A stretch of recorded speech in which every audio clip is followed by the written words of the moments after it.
আসসালামু আলাইকুম। বাংলা সংবাদে সবাইকে স্বাগত জানাচ্ছি। আমি চিন্তিয়া হক। শুরুতেই সংবাদ শিরোনাম। টিউলিপকে ফেরাতে যে সিদ্ধান্ত নিল দুদক। এদিকে জবি শিক্ষক শিক্ষার্থীদের ওপর পুলিশের হামলায় আহত শতাধিক। জানাবো জনগণের ভোটাধিকার প্রয়োগে দ্রুত নির্বাচনের রোডম্যাপ ঘোষণা দিন, বলছেন ডক্টর জাহিদ।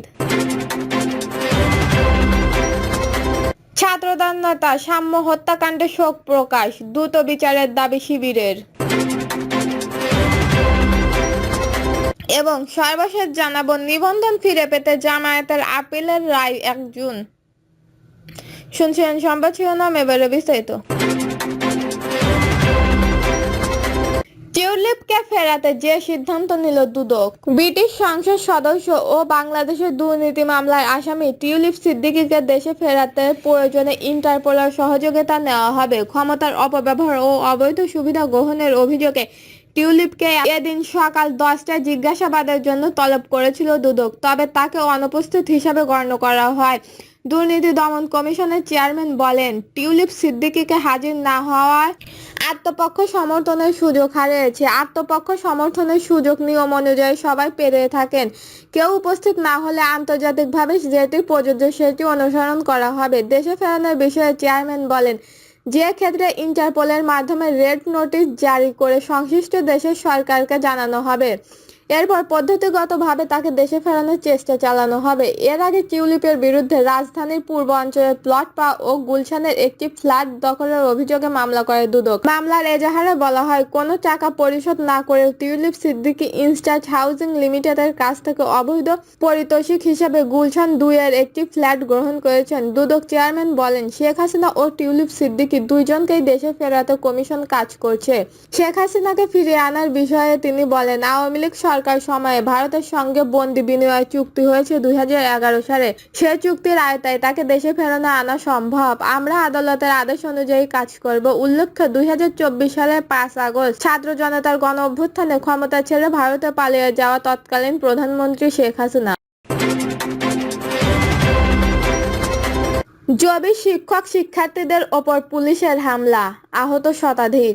আন্দোলনরত জগন্নাথ বিশ্ববিদ্যালয়ের শিক্ষক শিক্ষার্থীদের ওপর হামলা চালিয়েছে পুলিশ, যাতে শতাধিক মানুষ আহত হয়েছেন। এদের মধ্যে ছাত্র, শিক্ষক, সাংবাদিক সহ অন্তত 38 জন ঢাকা মেডিকেল কলেজ হাসপাতালে চিকিৎসা নিচ্ছেন। এই অবস্থায় দাবি আদায় না হওয়া পর্যন্ত কর্মসূচি চালিয়ে যাওয়ার সিদ্ধান্তে অটল থাকার কথা জানিয়েছেন শিক্ষক শিক্ষার্থীরা। কাকরাই এলাকায় যমুনার উভয়মুখী সড়ক অবরোধ করে অবস্থান নিয়েছেন তারা। পুলিশের হামলায় আহত জবি শিক্ষক সমিতির সাধারণ সম্পাদক অধ্যাপক ডক্টর রইস উদ্দিন বলেন, সরকারের এই কর্মকাণ্ডে আমরা মর্মাহত। শিক্ষক শিক্ষার্থীদের ওপর হামলা চালানো হয়েছে, শতাধিক শিক্ষার্থী আহত হয়েছে। এই ঘটনায় পুলিশের বিচার করতে হবে। বিকাল 3টার পর কাকরাই মসজিদের মোড়ে এসে উপস্থিত হন বিশ্ববিদ্যালয়ের উপাচার্য অধ্যাপক ডক্টর রেজাউল করিম, কোষাধ্যক্ষ অধ্যাপক ডক্টর সাবিনা শারমিন, ব্যবসায়িক অনুষদের ডিন মঞ্জু মেসোদল সহ বিভিন্ন বিভাগের শিক্ষকরা। এর আগে সকাল 11টায় 3 দফা দাবি প্রধান উপদেষ্টা বাসভবন অভিমুখে লং মার্চ শুরু করেন জবি শিক্ষার্থীরা। লং মার্চের লাঠিচার্জ, টিয়ার গ্যাস ও সাউন্ড গ্রেনেড নিক্ষেপ করে পুলিশ। এ ঘটনায় শিক্ষক শিক্ষার্থী সহ সাংবাদিক সহ শতাধিক মানুষ আহত হয়। আন্দোলনকারী শিক্ষার্থীরা জানান, শিক্ষক শিক্ষার্থীদের মৎস্য ভবন পার হয়ে কাকরাইল মসজিদের মোড়ে আসতেই পুলিশ হামলা চালায়। এ সময় police tear gas, sound grenade, গরম পানি নিক্ষেপ করে। এ ঘটনায় বিশ্ববিদ্যালয়ের শিক্ষক শিক্ষার্থী সহ প্রায় শতাধিক মানুষ আহত হয়েছে। পুলিশের লাঠিচার্জ ও টিয়ার গ্যাসে আহত শিক্ষার্থীদের উদ্ধার করে প্রথমে ঢাকা মেডিকেল কলেজ হাসপাতালের জরুরি বিভাগে নেওয়া হয়। বর্তমানে জরুরি বিভাগের বিভিন্ন ওয়ার্ডে তাদের চিকিৎসা চলছে। এদের মধ্যে বেশ কয়েকজন শিক্ষার্থী গুরুতর আহত হয়েছে। অন্তত 38 জন শিক্ষক শিক্ষার্থী আহত হয়ে চিকিৎসাধীন রয়েছেন। আন্দোলনকারীদের 3 দফা দাবি, আবাসন ব্যবস্থা নিশ্চিত না হওয়া পর্যন্ত জগন্নাথ বিশ্ববিদ্যালয়ের 70% শিক্ষার্থীর জন্য আবাসন বৃত্তি 2025-26 অর্থবছর থেকে কার্যকর করতে হবে। জগন্নাথ বিশ্ববিদ্যালয় 2025-26 অর্থবছরের জন্য প্রস্তাবিত পূর্ণাঙ্গ বাজেট কাটছাঁট না করেও অনুমোদন করতে হবে এবং জগন্নাথ বিশ্ববিদ্যালয়ের দ্বিতীয় ক্যাম্পাসের কাজ পরবর্তী একনের সবাই অনুমোদন করে অগ্রাধিকার প্রকল্পের আয়ত্তায় বাস্তবায়ন করতে হবে।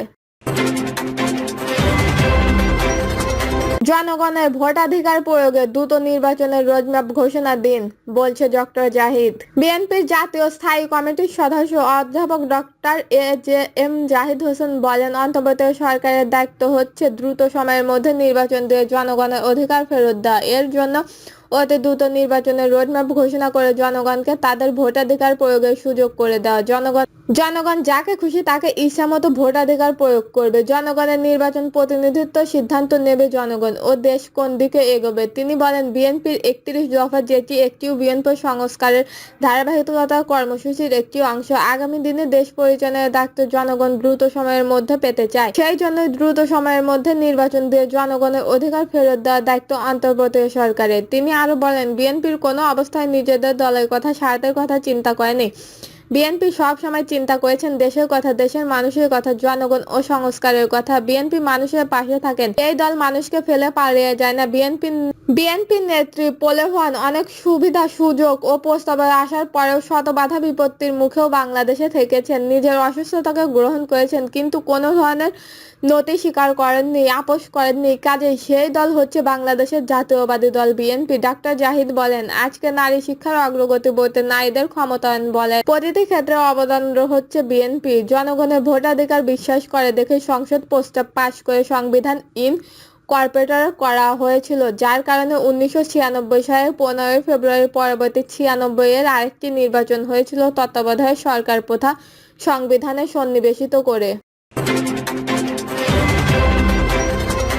ছাত্রনেতা সাম্য হত্যাকাণ্ড শোক প্রকাশ, দ্রুত বিচারের দাবি শিবিরের।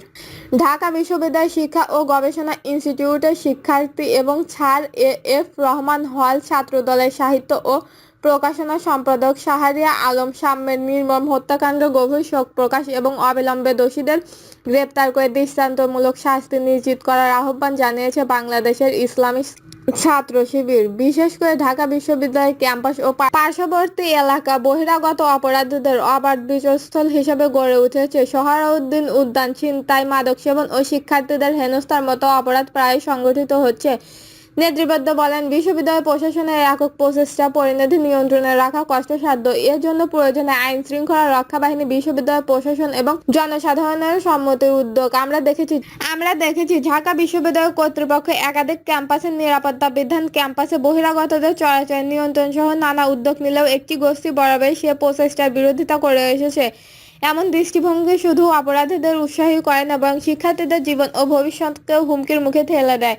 নেতৃবৃন্দরা আরো বলেন, দেশের সার্বিক আইন শৃঙ্খলা পরিস্থিতি উন্নত না হলে আগামী দিনে কি পরিণতি ভোগ করতে পারে সাম্য হত্যাকাণ্ড তার উদাহরণ।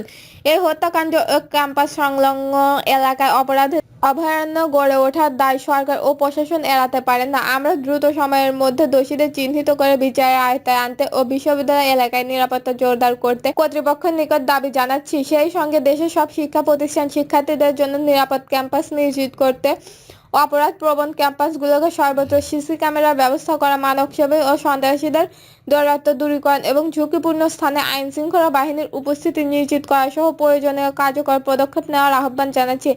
বিবৃতিতে নিহত সাম্যের শোকাহত পরিবারের প্রতি গভীর সমবেদনা জানিয়ে নেতৃবৃন্দ বলেন, আমরা মহান আল্লাহর দরবারে তার রুহুকে মাগফিরাত কামনা করছি এবং দোয়া করছি আল্লাহ তাআলা তাকে জান্নাতের সর্বোচ্চ মর্যাদা দান করুন এবং তার পরিবার পরিজনকে ধৈর্য ধারণ করার তৌফিক দান করুন, আমিন। দর্শক, এই ছিল এখনকার সর্বশেষ নিউজটি ভালো লাগলে একটি লাইক দিন, কমেন্টে আপনার মতামত জানান এবং আমাদের পাশে থাকার জন্য বেল বাটন অন করে রাখুন। ধন্যবাদ।